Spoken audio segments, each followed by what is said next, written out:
Lunes 1 de marzo de 2021, soy Paloma Barreto y es un gusto acompañarlos en una edición más de JN Noticias. Rápidamente vamos con nuestros principales titulares.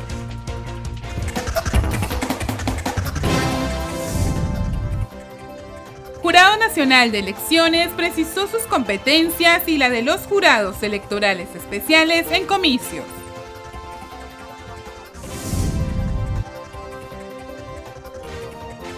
JNE estrena mañana martes programa Conoce a tu candidato.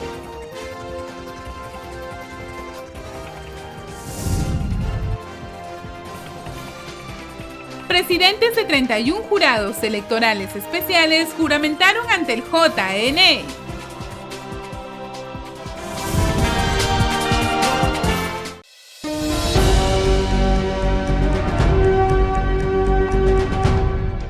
Bien amigos, vamos con el desarrollo de nuestra información. La OMPE aprobó los lineamientos que se aplicarán en el extranjero en el marco de las elecciones generales del 11 de abril. A continuación, los detalles. La OMPE aprobó los lineamientos para la realización de las elecciones generales en el extranjero el próximo 11 de abril, considerando los protocolos de seguridad y prevención contra la COVID-19.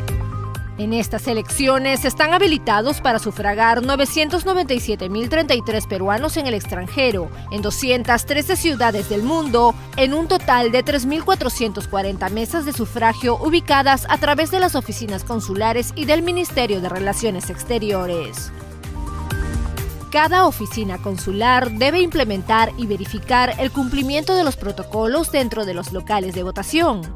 La norma señala que a los miembros de mesa se les brindará capacitación de forma virtual mediante la plataforma OMPE Educa. Además, el material electoral será entregado por el funcionario consular. Asimismo, durante 15 días, la OMPE capacitará cerca de 800 funcionarios consulares alrededor del mundo en la aplicación de los lineamientos y los protocolos, así como en la organización de las actividades electorales para un normal desarrollo de la jornada electoral del 11 de abril. Bien, y presten mucha atención porque de los 20 postulantes a la presidencia de la República, solo uno de ellos no ha participado antes en un proceso electoral. Los otros 19 tienen experiencia en diferentes votaciones. Veamos los detalles. El Observatorio para la Gobernabilidad indicó que 19 de los 20 candidatos que están en contienda en el actual proceso de elecciones generales 2021 registran antecedentes de participación en procesos comiciales anteriores, ya sea en votaciones presidenciales y congresales o elecciones regionales y municipales. Es así que el único postulante que se presenta por primera vez a un cargo de elección popular es Hernando de Soto por Avanza País, Partido de Integración Social. Por otro lado, la representación femenina recae en Keiko Fujimori y Verónica Mendoza, mientras que Andrés Alcántara y César Acuña son los aspirantes con el mayor número de postulaciones previas desde los comicios del 2000, con un total de 7 y 6 elecciones respectivamente. Es importante mencionar que los candidatos presidenciales con menor participación en contiendas electorales son José Pedro Castillo, del Partido Político Nacional Perú Libre, Julio Guzmán del Partido Morado y Marco Arana del Frente Amplio por Justicia, Vida y Libertad. La OMPE detalló que habilitará cerca de 12.000 locales de votación a nivel nacional para las elecciones generales. Cerca de 12.000 locales de votación funcionarán en todo el país para las próximas elecciones del 11 de abril. Así lo informó el jefe de la OMPE, Piero Corbeto. Hoy la estrategia de elecciones del Bicentenario en COVID es muchos locales, con pocas misas y pocos electores, para distribuirlos de manera adecuada, para reducir los aforos, para garantizar el distanciamiento social, para proteger la salud de cada elector, de cada miembro de mesa, con un elemento adicional que no podemos dejar de perder de vista, que vamos a utilizar el 25% del aforo tradicional en un recinto electoral. En estos recintos electorales están considerados instituciones educativas, públicas y privadas, coliseos, instalaciones deportivas y parques. Además, la OMPE sugiere ir a votar por franjas horarias, de acuerdo al último dígito del DNI, para evitar la aglomeración de electores. El Jurado Nacional de Elecciones indicó cuáles son las competencias del órgano electoral y el rol de los jurados electorales especiales en estos comicios. El Jurado Nacional de Elecciones precisó las competencias que existen entre esta institución y los jurados electorales especiales, que operan en las elecciones generales 2021, ello con la finalidad de generar una mayor comprensión de la ciudadanía sobre los aspectos jurisdiccionales del proceso electoral y así se evite confusiones entre ambas instancias. Es necesario recordar que el JNE constituye la máxima instancia electoral de los comicios, mientras que lo resuelto por los jurados electorales especiales puede dar lugar a apelación ante el Supremo Tribunal Electoral, el cual zanjará la cuestión de manera definitiva. Asimismo, el Jurado Nacional de Elecciones es un ente autónomo con presencia permanente en el país desde 1931, año en que fue creado, actuando tanto dentro de un proceso electoral determinado como fuera del mismo, por ejemplo, constituyendo la última instancia de los procedimientos de vacancia y suspensión de autoridades regionales y municipales. En tanto, los jurados electorales especiales son de naturaleza temporal y entran en vigencia en cada proceso electoral. Además, son autónomos y para las elecciones generales 2021 ya se instalaron 28 de estos órganos de primera instancia a nivel nacional y a los que se sumarán 31 en los próximos días.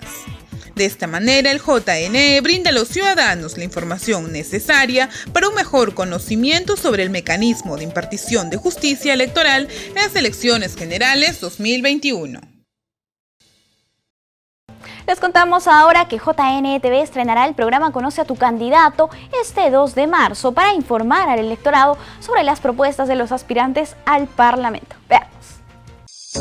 Este martes 2 de marzo, JNE-TV estrena a las 10 de la mañana el programa Conoce a tu candidato, un espacio para informarse de las principales propuestas de los candidatos que postulan al Congreso de la República. El programa Conoce a tu candidato es un esfuerzo del Jurado Nacional de Elecciones que mediante su canal JNE-TV lleva las propuestas principales de los candidatos de estas elecciones generales que van al Congreso, a fin de que los electores el día 11 de abril emitan un voto informado, un voto responsable. Nosotros vamos a empezar a emitir los programas a partir de la primera semana de marzo, por lo que seguimos invitando a los partidos políticos y a los diferentes candidatos que van al Congreso a que nos escriban al correo conoceatucandidato@jne.gov.pe para que puedan participar y exponer esas propuestas que el electorado desea conocer. Esta vez en un formato virtual y totalmente renovado, Conoce a tu candidato brindará la oportunidad a 12 postulantes de diferentes partidos exponer sus propuestas de acuerdo a uno de los 3 ejes temáticos que abordará el programa. A su vez contará con la intervención de 2 periodistas invitados.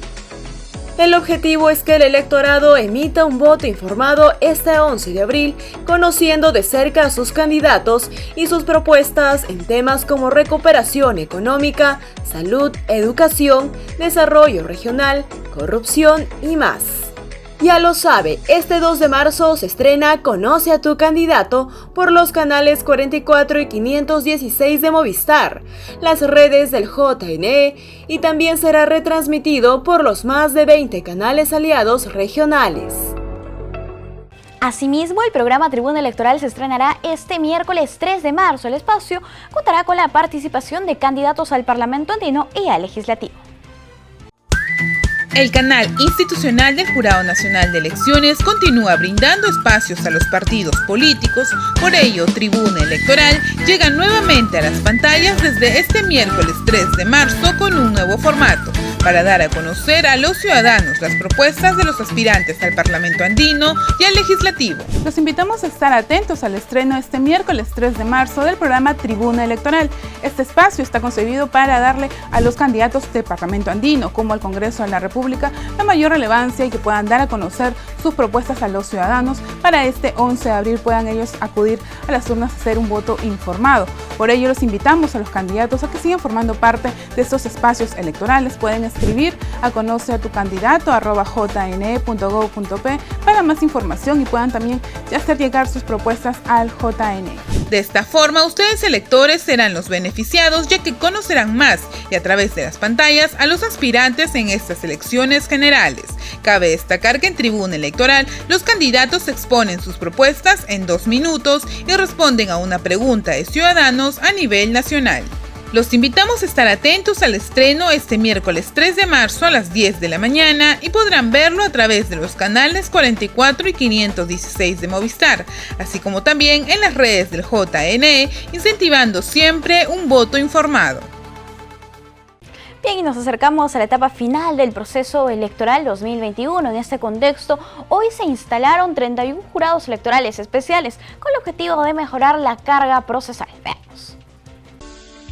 Hoy 1 de marzo se instalaron 31 jurados electorales especiales en diversos puntos del país y en los siguientes días se hará lo propio con otro colegiado similar, con los que se completarán los 60 órganos temporales establecidos por el Jurado Nacional de Elecciones para impartir justicia electoral en primera instancia en las elecciones generales 2021.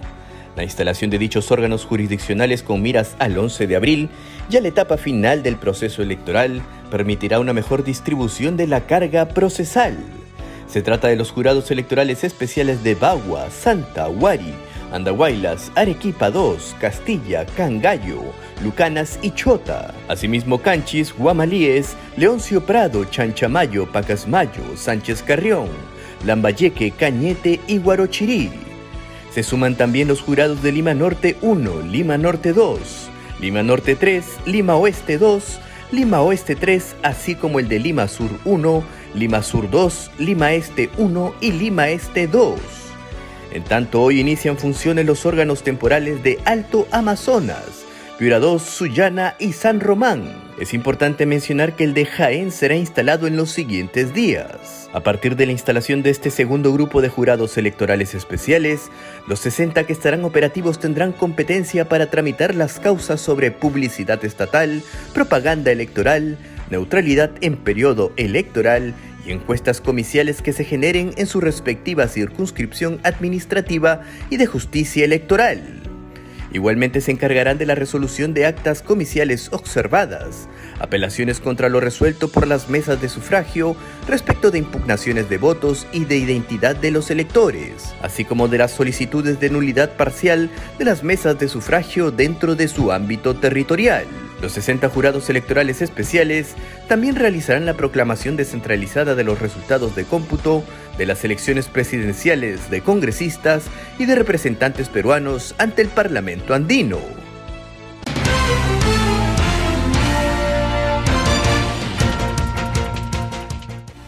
Amigos, es momento de una entrevista. Vamos a conversar con el doctor Virgilio Hurtado. Él es miembro del Instituto Peruano de Derecho Electoral. ¿Cómo está, doctor? Muy buenos días, bienvenido. Buenos días, gracias por la invitación. A usted, doctor, gracias por acompañarnos. Hoy vamos a hablar sobre la participación y funciones de los personeros para las elecciones generales 2021. Es preciso indicar que existen diferentes tipos de personeros. Doctor, ¿cuáles son estos tipos de personeros que tenemos en el país? Claro, los partidos políticos, una vez que ya han inscrito sus candidatos, inician la campaña electoral y se aproximan más a lo que es la emisión del voto, pues organizan sus equipos de defensa del voto, convocando a ciudadanos para que se desempeñen como personeros. El personero es aquella persona que ejerce la representación de los partidos ante los organismos electorales y defiende también los intereses de los partidos, observando el proceso electoral y fiscalizando que los actores electorales, sea en la mesa de sufragio, en el local de votación o en el desempeño de las funciones que les toque ejercer durante el proceso electoral, sean pues cumplidas conforme a ley. Existen cuatro formas de personero, bueno, cuatro tipos de personeros, ¿no? El primer tipo de personero es el acreditado ante el registro de organizaciones políticas. Es el personero legal titular de la organización política, que también se inscribe en el ROC con un alterno. En un segundo nivel vienen los personeros, que este personero legal titular acredita ante los jurados electorales especiales. Y en tercer lugar viene el personero de local de votación, que es aquel ciudadano acreditado por el personero que ya está acreditado ante el jurado electoral especial o por el personero legal titular nacional, ¿no? Para que se desempeñe en los centros de votación. Este personero de local de votación es a su vez un personero que coordina la labor de los personeros que se acrediten ante las mesas de sufragio. Y claro, ¿quiénes acreditan a los personeros ante las mesas de sufragio? Los personeros que se acreditaron ante el jurado electoral especial por el personero titular nacional, o pueden ser también acreditados directamente por el personero legal titular nacional. Aquí se aplica un principio: quien puede lo más, puede lo menos. Y es, si ustedes se dan cuenta, una cascada de nombramientos de personeros de los partidos, ¿no? Como les decía, existen dos primeros personeros que se inscriben ante el ROP: el personero legal titular de la organización que tiene competencia nacional, y tiene un alterno también que actúa en casos de ausencia del titular. ¿Correcto? Y este personero titular nacional puede acreditar a personeros ante los jurados electorales especiales, ante los centros de votación y ante las mesas de sufragio. Y el personero que se acreditó ante el jurado electoral especial, que tiene competencia dentro del ámbito territorial en que ese jurado electoral especial ejerce funciones administrativas y jurisdiccionales, ese personero puede acreditar a los personeros de local de votación y de mesa de sufragio de las mesas y centros de votación que se instalen en esa circunscripción donde fue acreditado. Existen también los personeros técnicos, tanto registrados en el registro de organizaciones políticas, que tiene pues en este caso competencia nacional, cuanto menos dice el reglamento de actuación de personeros aprobado por el Jurado Nacional de Elecciones por resolución 243-2020 JNE, que por lo menos los partidos deben acreditar un personero técnico con competencia nacional. ¿Cuáles son las funciones de este personero técnico, doctor? Este personero técnico participa en lo que es los simulacros, participa en lo que es, más que todo ante la OMPE y ante las ODPs, ante los centros de cómputo. Este personero pide información a nombre del partido sobre cómo funciona el sistema de cómputo, los sistemas de seguridad, ¿no? Y todo lo que tiene que ver pues con esta delicada labor, ¿no? Que es el conteo y cómputo de los votos a través de los sistemas, ¿no? Este personero pide información, supervisa, tiene el derecho de presenciar el cómputo de resultados en los centros de votación, en los centros de cómputo, a cargo de cada oficina descentralizada de procesos electorales. Sí, bien. Por eso se le llama personero técnico y tiene que tener experiencia informática para poder desempeñar esta función. Listo. Doctor, ahora, ¿cuáles son las características de estos personeros? ¿Deben cumplir algún requisito? Quizás estos deben ser afiliados a la organización política o no necesariamente. No necesariamente. Tienen que ser ciudadanos en ejercicio. Están inscritos en el padrón electoral, ¿no? Ciudadanos en ejercicio, están inscritos en el padrón electoral, no estar limitados pues en el ejercicio de sus derechos políticos, ¿no? Y no pertenecer a una organización política distinta a la que se va a desempeñar como personero. Claro. ¿No? Todo ciudadano que se encuentra habilitado en el ejercicio de sus derechos políticos puede pues registrarse como personero de la organización política de su preferencia, con la que tiene simpatía. Pero eso sí, los partidos políticos son responsables del adiestramiento, de la capacitación, porque como no es cualquier trabajo el del personero, las funciones que cumple tiene que hacerlas de manera eficiente, contribuyendo a que la elección sea transparente y no entorpeciendo el trabajo de las autoridades electorales. Los personeros no tienen por qué sustituir el trabajo de las autoridades electorales. Por eso es que en el reglamento está claramente establecido que ellos pueden presenciar los actos electorales, por ejemplo, en el caso del personero de mesa, de sufragio, desde la instalación del acto electoral hasta el cómputo de los resultados en mesas de sufragio, ¿no? Y en ese interín ellos pueden verificar las cédulas de sufragio, pueden impugnarlas, pueden impugnar la identidad de un elector, pueden efectuar observaciones al acta electoral en cualquiera de sus secciones, instalación, sufragio o escrutinio, pueden firmar también las cédulas de sufragio en el espacio correspondiente, o sea, que le corresponde a los personeros, también firmar, suscribir las actas electorales en las secciones correspondientes que ellos han estado presentes. Estos personeros, doctor, pueden entonces impugnar ciertos votos o actas.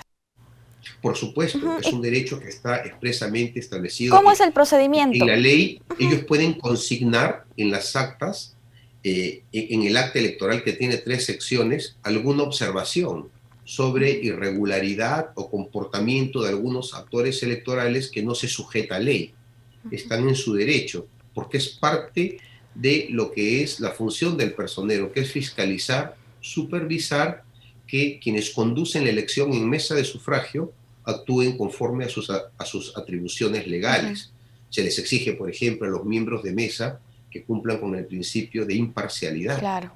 Los miembros de mesa no pueden inclinar la balanza favoreciendo a determinada organización de ninguna política. manera. Y en sentido contrario, el reglamento de actuación de personeros, como les dije, aprobado por el Jurado Nacional de Elecciones, señala que el personero está impedido de conversar con los miembros de mesa, impedido de obstruir, ¿no? Claro.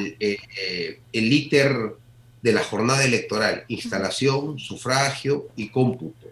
El cómputo es continuo, ininterrumpido. Entonces los personeros no pueden, fuera de sus funciones, ¿no?, interrumpir el proceso de escrutinio, ¿no?, es ininterrumpido. Tampoco pueden hacer propaganda electoral el mismo día del sufragio y una serie de restricciones y comportamiento que tienen que guardar. Así es, ni el personero ni ningún ciudadano. Todo tipo de propaganda electoral se suspende 24 horas antes al día de la elección. Entonces el personero no puede ir con indumentaria representativa del partido político para hacer propaganda y tampoco puede interrogar a los electores sobre sus preferencias electorales, ¿no?, porque estaría induciendo al voto. Doctor. Y toda forma de propaganda y publicidad cierra un día antes al día de la jornada electoral. Doctor, ¿existen impedimentos para ser personeros? ¿Cuáles son estos? Claro, el impedimento, por ejemplo, es que no sea ciudadano en ejercicio. El no ser ciudadano en ejercicio es, por ejemplo, que tenga suspendido el ejercicio de la ciudadanía y por ende no estés incluido en el padrón electoral. ¿Quiénes quedan suspendidos en el ejercicio de la ciudadanía?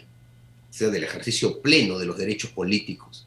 Aquellas personas que tienen condena por la comisión de un delito doloso, una condena judicial, firme o ejecutoriada, aquellos que han sido inhabilitados en el ejercicio de sus derechos políticos, o aquellos sobre quienes ha recaído un mandato judicial de interdicción, una sentencia judicial de interdicción, ¿no?, que limita el ejercicio de su capacidad civil.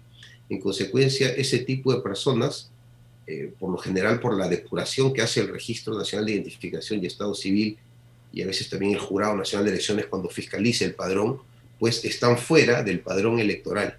Y esas personas no estarían aptas para poder asumir la función de personeros. Perfecto. ¿No? Bien, doctor. Ahora, respecto a la acreditación de estos, ¿cuál es el plazo para realizar su acreditación y ante qué entidad electoral, ante el jurado?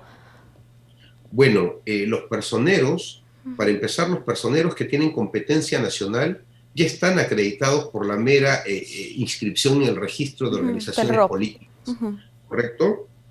Y los demás tipos de personeros se pueden acreditar hasta 7 días antes al día de la elección ante los jurados electorales especiales. En el caso de los personeros acreditados ante el jurado electoral especial, los que tienen competencia en el ámbito territorial del jurado electoral especial, ellos ya se acreditaron, ¿no? Al momento de, mucho antes, ¿no?, del momento de presentar las listas de candidatos.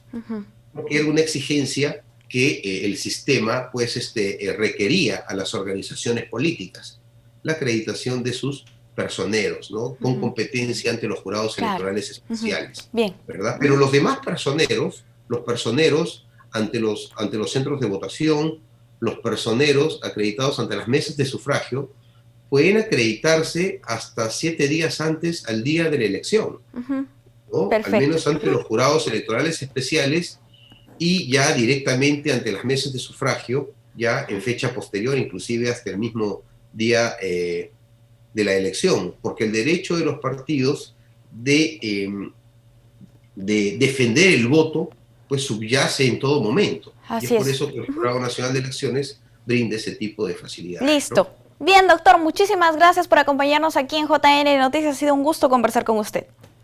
Muchas gracias. Hasta una próxima oportunidad. Amigos, les recordamos también que el Jurado Nacional de Elecciones está brindando capacitación a los personeros y precisamente a través de la Escuela Electoral y de Gobernabilidad de nuestra institución inició ya sus actividades en el mes de febrero y continúa en el mes de marzo. Para más información pueden acceder a las redes sociales del Jurado Nacional de Elecciones o de la Escuela Electoral y de Gobernabilidad. Vamos a hacer una brevísima pausa y volvemos.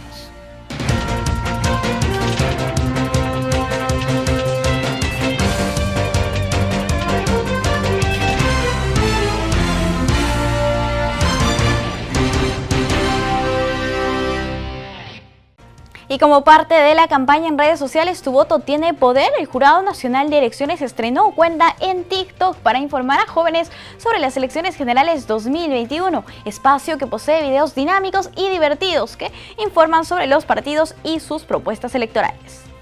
Cuando me dicen, ¡ay! No sé por qué hay tantos políticos corruptos en nuestro país. Vota bien, pues. Investiga. Infórmate. Investiga a los candidatos y vota bien. Vota bien.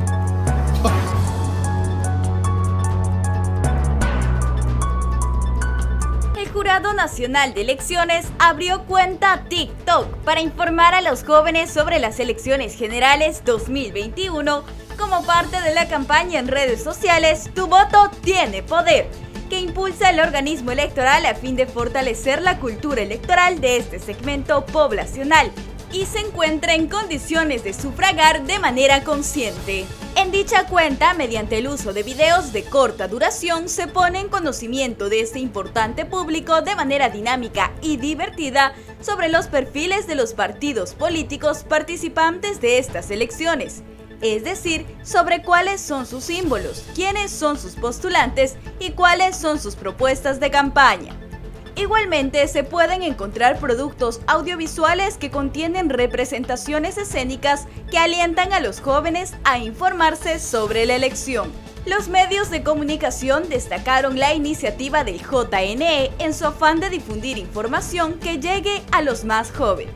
Asimismo, se alienta a los jóvenes a informarse sobre las elecciones, se muestra cómo hacerlo y cómo votar con corrección, ya que recordemos que un 27,4% del electorado son jóvenes menores de 30 años. Para acceder a esta red social del organismo electoral se deberán dirigir al usuario TikTok @jne.peru. Desde el reciente lanzamiento, su contenido ha recibido alrededor de 25.000 reacciones y los usuarios han comenzado a compartir masivamente los dinámicos videos. De este modo, el JNE, presidido por Jorge Luis Salas Arenas, pone al servicio de los jóvenes una importante herramienta virtual que, apelando al uso de su lenguaje, les permitirá interesarse en la campaña electoral y así votar de manera informada en las elecciones generales 2021. Y atención con la siguiente información porque hasta el 19 de marzo las organizaciones políticas podrán entregar su información financiera sobre sus campañas electorales, recordó la Oficina Nacional de Procesos Electorales. Veamos. La OMPE fijó el viernes 19 de marzo como fecha límite de la primera entrega de la información financiera de la campaña electoral de las elecciones generales, que efectuarán obligatoriamente las organizaciones políticas, los candidatos o sus responsables de campaña según corresponda. Según la Gerencia de Supervisión de Fondos Partidarios, los partidos políticos deben rendir cuentas que comprenden del periodo que va del 8 de julio del 2020, fecha en que se convocaron las elecciones generales, al 12 de marzo del 2021. La OMPE precisó que para cumplir esta obligación, habilitará un enlace en su portal institucional a partir del 1 de marzo con los respectivos formatos. De acuerdo a la Ley de Organizaciones Políticas, la no presentación de los informes sobre los aportes e ingresos recibidos, así como los gastos efectuados durante la campaña, en el plazo establecido por la OMPE, constituye una infracción muy grave, sancionable con una multa no menor de 31 ni mayor de 100 UIT y la pérdida del financiamiento público directo. La OMPE también informó que ya se inició el preensamblaje del material electoral para los comicios de abril. Próximos a las elecciones generales 2021, la OMPE ha iniciado el preensamblaje del material electoral que será utilizado en las más de 86.000 mesas de sufragio que se instalarán en todo el país. El material que ha sido reciclado de los anteriores procesos electorales viene siendo cuidadosamente preparado por el personal de la OMPE para su ensamblaje y posterior desplazamiento a los cerca de 12.000 locales de votación.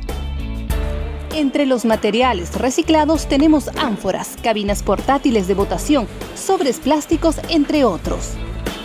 A partir del 1 de marzo ya empezamos a ensamblar material propiamente dicho y esperemos que el jurado nos apruebe ya la fecha exacta de la impresión de la cédula de sufragio y el padrón electoral. Entonces, una vez con estos materiales ya podemos iniciar en sí todo el ensamblaje del material que va a ser desplegado para la jornada del 11 de abril. De esta forma, la OMPE cumple rigurosamente lo establecido en el cronograma electoral a poco tiempo de realizarse las elecciones del Bicentenario. En estos comicios, los jóvenes que cumplen 18 años hasta el 11 de abril podrán acudir a votar con su DNI amarillo sin la necesidad de renovarlo. Así lo indicó la jefa del RENIEC, Carmen Velarde. A poco más de un mes de celebrarse las elecciones, la jefa del RENIEC, Carmen Velarde, recalcó que todos los que cumplan 18 años hasta el 11 de abril y no cuentan con DNI azul podrán acudir a las urnas y ejercer su voto con su DNI amarillo sin problemas. Son jóvenes que ya están cumpliendo 18 años o los cumplen hasta el próximo 11 de abril y son un total de 549.600 jóvenes. Algunos de ellos efectivamente cuentan todavía con el DNI amarillo, pero ¿qué hemos hecho en el RENIEC? Hemos emitido una resolución jefatural que permite que todos estos jóvenes voten con su DNI amarillo. Incluso así el DNI amarillo se encuentre ya caduco. ¿Esto para qué? Para facilitar justamente su participación. Asimismo, sostuvo que la campaña No Necesitas Renovarlo incentiva a los ciudadanos que cuentan con su documento de identidad vencido puedan acudir a votar en abril, ya que se amplió su fecha de vigencia hasta el 30 de junio. Esto para que los electores puedan sufragar tanto en primera vuelta como en una eventual segunda vuelta. Por otro lado, los que no cuenten con su DNI por pérdida o robo, Velarde señaló que podrán sacar su duplicado a través de las plataformas del RENIEC y realizar la operación de manera segura haciendo sus pagos en pagalo.p. Para estas elecciones, la información que nos facilita el padrón electoral es clave. Conozcamos la información de la región Loreto gracias a los amigos del RENIEC.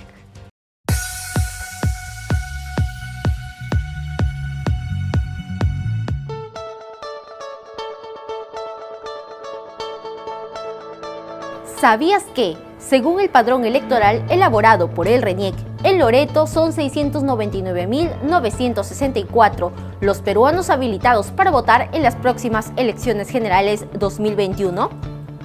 De ellos, 365.030 son hombres y 334.934 son mujeres. Si bien el padrón electoral se cerró el 11 de abril del 2020, en él están considerados los jóvenes que cumplen la mayoría de edad hasta el mismo día de las elecciones, y en Loreto son 22.303 jóvenes que recién están cumpliendo 18 años y votarán en las próximas elecciones generales. El distrito de Rosa Panduro, en la provincia de Putumayo, cuenta con la menor población electoral, con tan solo 344 votantes. Mientras que el distrito de Iquitos, en la provincia de Maynas, posee la mayor población con 124.245 ciudadanos aptos para el sufragio. La población de Loreto, mayor de 70 años, asciende a 43.988 y no están obligados a votar, siendo facultativa su participación en estas elecciones.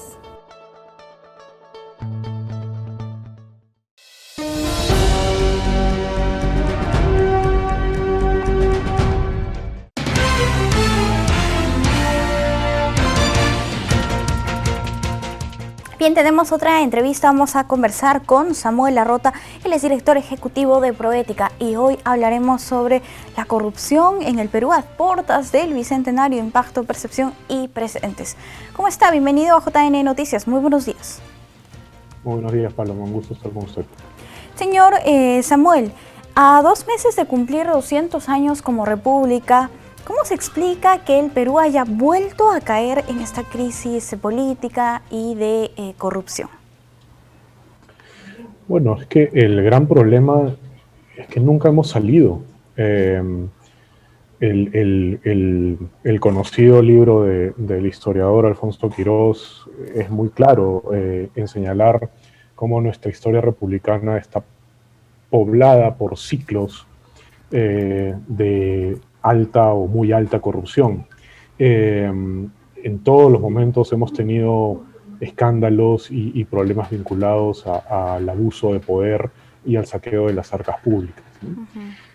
Pensando un poco más en nuestra época contemporánea, estos últimos 10, 15 años, no perdamos de vista que en emergencias anteriores, por ejemplo, en la atención al terremoto de Pisco del año 2007 o en la atención a la reconstrucción a la reconstrucción luego del fenómeno del Niño Costero en 2017, se identificó casos de personas que sin ningún escrúpulo aprovecharon la situación dramática de emergencia para actuar de manera corrupta y sacar partido de la tragedia, ¿no? Entonces, ante esos antecedentes, nada hacía pensar que no hubiera sido previsible que en esta situación en la que estamos haya habido gente que actuase igual, por supuesto, adaptándose a estas nuevas condiciones, pero igual en esencia, ¿no? Claro, y pareciera que la corrupción se acrecienta cada vez que tenemos situaciones catastróficas. Ejemplos como lo que usted acaba de mencionar y ahora peor aún con esto que está ocurriendo en todo el mundo. En Perú solemos decir, vamos a empezar de nuevo, empecemos de cero cada vez que hay un problema, una crisis política o casos de corrupción. Pero la idea, señor Larrota, ¿es comenzar de cero o es recordar la historia, recordar el pasado, conocer lo que han hecho anteriormente en nuestro país para no volver a repetirlo? Sin duda lo que usted dice debiera ser la base de cualquier respuesta ante los escándalos, ¿no? Eso por un lado, y por otro lado, reconocer también lo que ya se ha avanzado, porque aunque nos cueste entender o nos cueste reconocer que ha habido avances, somos un país que estamos relativamente mejor en algunos campos que antes. Por ejemplo, en los últimos 20 años se han adoptado reformas importantísimas como el marco de transparencia y acceso a información, que antes no teníamos. Se está trabajando actualmente en un fortalecimiento y modernización de la Contraloría General de la República, ¿no? Se viene implementando hace ya algunos años un nuevo Código Procesal Penal, ¿no? Entonces, hay avances que se han ido dando, que son muy heterogéneos, ¿no? En sus resultados, y que por lo tanto debieran servir para construir a partir de ellos, es decir, ver qué cosa ya tenemos y hacer que lo que no está funcionando funcione. Un ejemplo clarísimo de esto es el Código de Ética de la Función Pública. El Código de Ética de la Función Pública es una ley que tenemos vigente, que tiene ya 20 años, se aprobó en 2001, y si hubiese sido un documento con vigencia más allá del papel, esto que estamos viendo con la repartija de las vacunas no hubiera pasado, porque digamos, todas las prohibiciones, todos los principios y los deberes de un funcionario público hubieran colisionado con los ímpetus de estas personas. Si hubiéramos tenido claridad en que no se puede mantener intereses en conflicto, en que siempre hay que decir la verdad, en que hay que actuar ajustados a la ley en todos sus extremos, probablemente esto hubiera sido un escándalo mucho menor, por lo menos, ¿no? Bien, listo. Ahora, respecto a lo que usted menciona, esta ley de transparencia que tenemos en nuestro país, es importante destacar, y claro, no decir que todo está mal, que todo está perdido, porque hemos tenido avances en los últimos años, incluso respecto a esta ley de transparencia, mucho antes que otros países de Europa, como es el caso de España, que recién legisló al respecto. Ahora, si damos una mirada a Latinoamérica, señor Larrota, otros países han tenido similares situaciones, casos de corrupción ahora con las vacunas, pero si hacemos una mirada de cuáles son los casos o los países que han tenido más casos de corrupción o más escandalosos, ¿cómo nos ubicamos? Bueno, lamentablemente este es un problema que no está concentrado en nuestra esquina del mundo, ¿no? Es un problema que se ha manifestado en muchos países. Justo ahorita después de nosotros estalló en Argentina, pero ya antes había ocurrido en Brasil, antes había ocurrido en España, está ocurriendo en Ecuador, con las poquísimas vacunas que tienen, está ocurriendo. Y también está ocurriendo problemas de saltarse la cola en países usualmente percibidos como menos corruptos, ¿no? Está pasando en Suecia, está pasando en Alemania y está pasando en otros países. Entonces, estamos ante una situación donde los controles se relajan, ¿no? Por la propia situación en la que estamos de urgencia de atender estos problemas, los controles se relajan. Y hay que prestarle atención a esa situación y tratar de responder con un redoblamiento para que no vuelva a ocurrir, ¿no?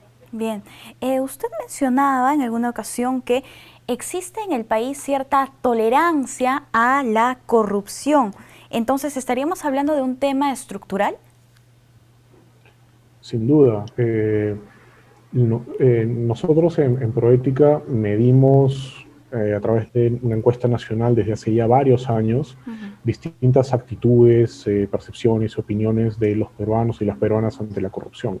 Y uno de los datos más que se mantienen, que persisten más fuertemente, es precisamente la tolerancia a una serie de conductas que pueden calificarse de corrupción.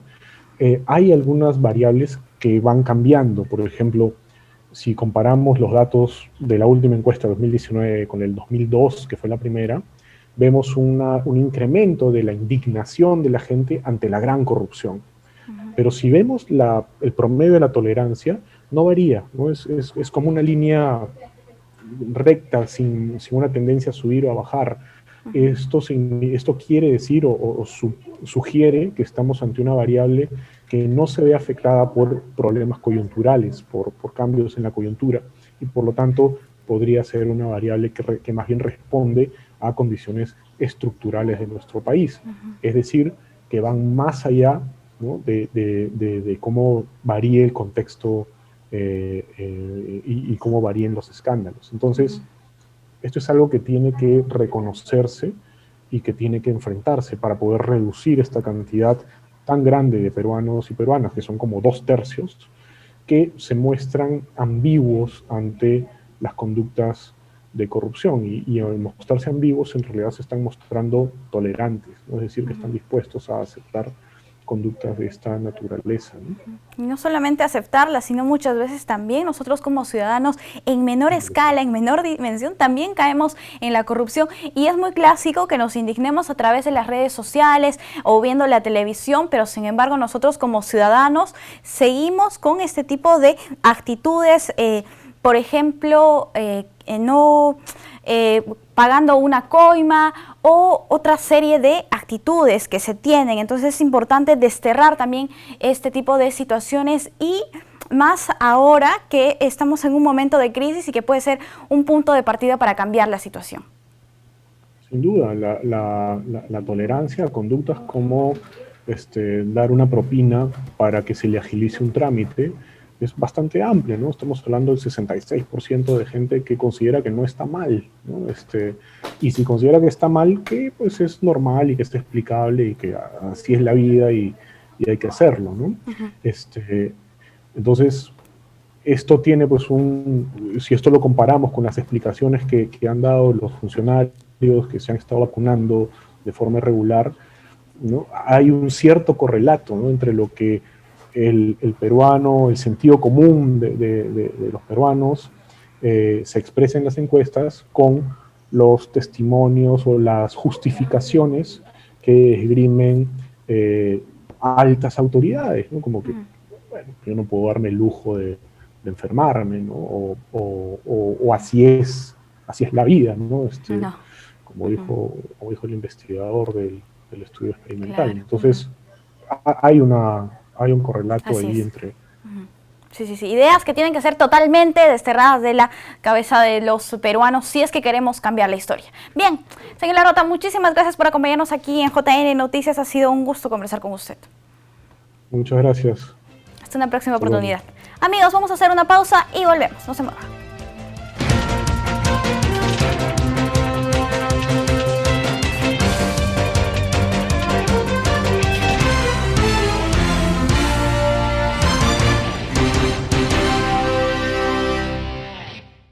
Bien, estamos enlazados con el Ministerio de Desarrollo e Inclusión Social, que nos ha preparado su microinformativo nacional. Adelante.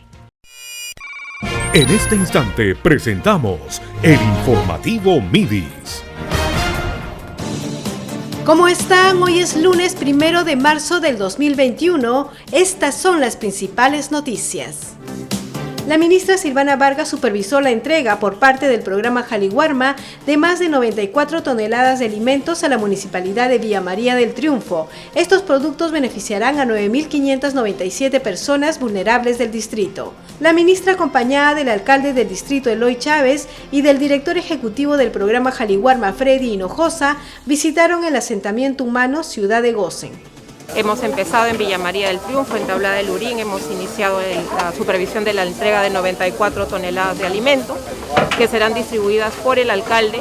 El alcalde nos viene comentando que tiene un registro ya de tanto de las personas, de las familias vulnerables como de las ollas que tiene identificadas en el distrito, más de 300, para llevar un proceso de entrega ordenado y equitativo, ¿no? En este caso la bolsa está compuesta no solamente de arroz, azúcar, aceite, sino también de menestras, de avena y de proteína animal a través de la provisión de conservas, de pescado y de pollo.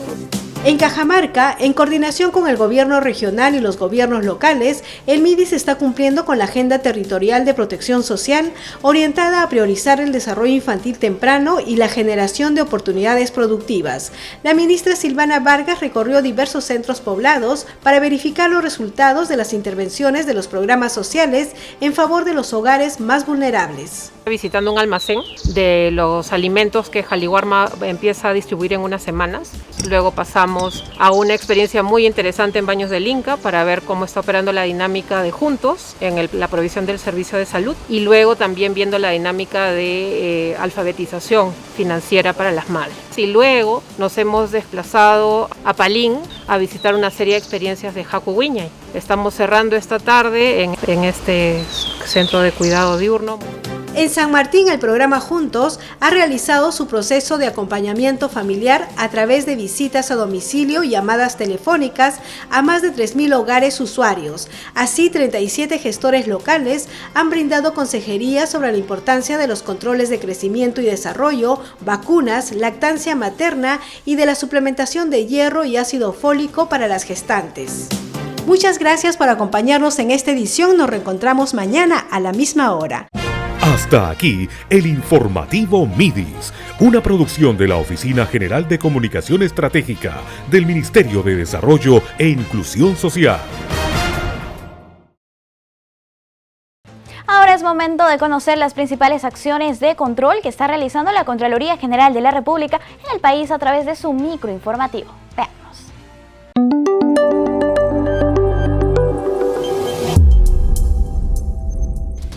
Como resultado de los servicios de control realizados en el 2020, la Contraloría General detectó un perjuicio económico de 2.159.493 soles en 12 entidades públicas de Lima Provincias, donde se llevaron a cabo 36 servicios de control posterior realizados por los auditores de la Gerencia Regional de Control y de los órganos de control institucional. Asimismo, se identificaron 237 presuntas responsabilidades penales, civiles y o administrativas que corresponden a 157 funcionarios o servidores públicos. En el 2020, la Gerencia Regional de Control de Lima Provincias realizó un total de 538 servicios de control, de los cuales 502 corresponden a control simultáneo y 36 a control posterior. La Contraloría General de la República supervisó la recepción de un primer lote de 1.037 dosis de la vacuna Sinopharm contra la COVID-19 en Tumbes, así como su almacenamiento y distribución a los 7 puntos de vacunación de la región. Un equipo de control verificó la llegada de las vacunas en el aeropuerto Capitán FAP Pedro Canga Rodríguez y las condiciones de almacenamiento en la cadena de frío de la Dirección Regional de Salud de Tumbes, DIRESA. Luego se corroboró el conteo de las 1.037 dosis de las vacunas. Al día siguiente se supervisó la distribución de las vacunas al Hospital Jamo, E-Salud, Policlínico Militar General Jorge Guimac Bonifaz y a las microredes de salud Pampa Grande, Zarumilla, Corrales y Zorritos pertenecientes a la DIRESA. También se inspeccionaron los ambientes y almacenes de los puntos de vacunación. Asimismo, los auditores vienen acompañando el proceso de la aplicación de la vacuna, verificando que quienes reciban las dosis se encuentren en los padrones correspondientes.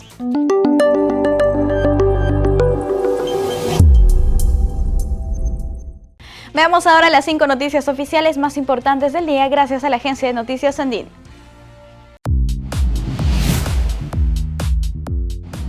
Bienvenidos. Desde la agencia de noticias Andina, estas son las 5 noticias del día. El gobierno ultima negociaciones con diversos laboratorios internacionales para asegurar las vacunas contra el COVID-19 para todos los peruanos. Lo afirmó el presidente Francisco Sagasti al recalcar que se tiene firmado un contrato con Pfizer por 20 millones de dosis, otro con AstraZeneca por 14.040.000 dosis y un acuerdo preliminar de 13.200.000 con COVAX. Por otro lado, el mandatario garantizó la neutralidad del gobierno en el proceso electoral y reafirmó el respeto por los órganos electorales que trabajan de manera independiente en estos comicios. Mencionó también el trabajo que se tiene con todas las autoridades electorales para trabajar los protocolos junto al Ministerio de Salud para preservar la salud de los ciudadanos. El Ministerio de Transportes y Comunicaciones prorrogó desde hoy hasta el 14 de marzo la suspensión de vuelos procedentes de destinos con una duración mayor a 8 horas, así como los provenientes de Brasil. La medida forma parte de las acciones del sector para evitar la propagación del COVID-19 ante la actual emergencia sanitaria. Los estudiantes de colegios particulares pueden usar textos escolares de segundo uso como fuente de consulta o material de estudio durante el año escolar. Así informó el Instituto Nacional de Defensa de la Competencia y de la Protección de la Propiedad Intelectual, INDECOPI, mediante la guía digital Checa tu Cole. El Ministerio de Salud envió más de 124 toneladas de suministros médicos para abastecer a los hospitales y centros de salud de las regiones Loreto y Junín. Ambas regiones recibieron además 2.401.240 equipos de protección personal, entre mascarillas, mamelucos, chaquetas, pantalones y guantes quirúrgicos. Estas y otras noticias también las pueden encontrar en nuestras diversas plataformas digitales y por supuesto no se olvide de visitar andina.p.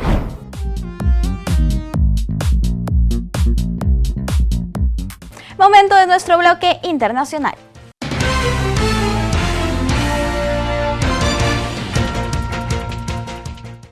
Los ciudadanos argentinos salieron a las calles a protestar luego de que se evidenciara que 70 personas se vacunaron contra la COVID-19 fuera del protocolo establecido. Miles de ciudadanos se movilizaron en distintas ciudades de Argentina para protestar por las vacunaciones de privilegio contra la COVID-19, a raíz de un comentario del periodista Horacio Berbisky, de 79 años, quien afirmó fue vacunado gracias a su amistad con el por entonces jefe de esta cartera, Ginés González García. Con bandera en mano y carteles, los manifestantes reclamaban su derecho a la vacuna. Asimismo, frente a la Casa Rosada, los congregados colgaron enormes bolsas mortuarias negras con nombres de dirigentes oficialistas vacunados, acto que fue condenado por el presidente argentino Alberto Fernández. Ante dicho escándalo de las vacunas, el mandatario pidió la renuncia al ministro Ginés González García y ordenó publicar una lista de 70 inoculados fuera del protocolo, la mayoría de ellos por ser personal estratégico del Estado.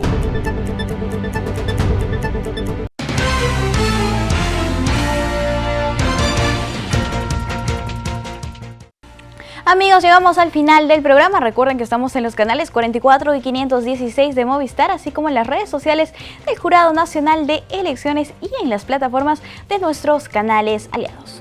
Los dejamos con bellas imágenes de la ciudad blanca Arequipa. Permiso.